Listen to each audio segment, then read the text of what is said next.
গত 10ই জুলাই রোজ শুক্রবার সকাল 10 ঘটিকার সময় সিএনজি চালকরা কাউলেপাড়া বাজার কমিটির নামে এক বিক্ষোভ মিছিল করে চাঁদাবাজের উদ্দেশ্য করে।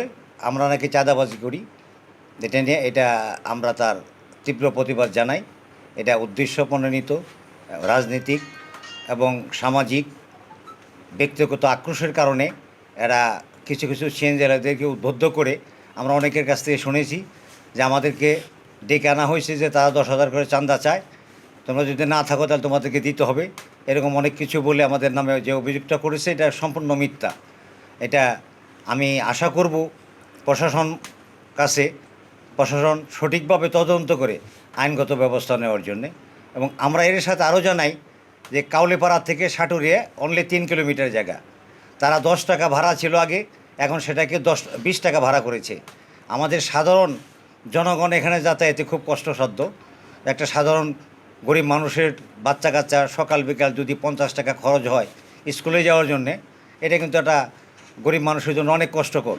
এবং আরও জানেন আপনারা, মিডিয়া বাইরেও দেখেছেন যে আমাদের কাউলেপাড়া ওভারব্রিজের দুই পাশেই সিএনজি যা সাটুরিয়া এবং কালামপুরগামী সিএনজিগুলি দুই পাশে সবসময় ভিড় লেগে থাকে, যার জন্য আমাদের এই রাস্তা দিয়ে নর্থ বেঙ্গলের গাড়িগুলি বড় বড় গাড়িগুলি এখানে যায়, অনেক সময় যে সিএনজির সাথে ধাক্কা লাগে, তর্কে বিতর্কে জড়িয়ে যায়। আমরা এটাকে সাটুরিয়াগামী সিএনজিগুলিকে আমরা পশ্চিম পাশে রাখতে বলি এবং পূর্ব পাশের সিএনজিগুলি কালামপুর সিএনজিগুলিকে পূর্ব পাশে রাখতে বলি। এটাকেই নিয়ে তারা আমাদের এই মিথ্যা অপবাদ প্রচার করে মিডিয়াকে এবং বিভিন্নভাবে তারা এই কাজগুলি করছে। আমরা যাত্রীদেরকে সুবিধার্থে কিন্তু আমাদের এই কথার আমরা উদ্যোগ নিয়েছি। এই উদ্দেশ্যই ছিল আমাদের যে সাধারণ পাবলিককে সেবা দেওয়ার জন্যে।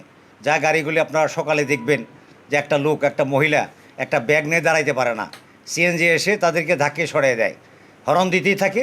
সেই মহিলা বাচ্চা কাচ্চা নিয়ে ব্যাগ নিবে না বাচ্চা নিবে, এটা নিয়ে তারা একটা উদ্বুদ্ধ পরিস্থিতিতে পড়ে যায়। আমরা আশা করব এই জিনিসটাকে সঠিকভাবে তদন্ত করে আইনগত ব্যবস্থা নেওয়ার জন্য আমি প্রশাসনের কাছে অনুরোধ জানাচ্ছি।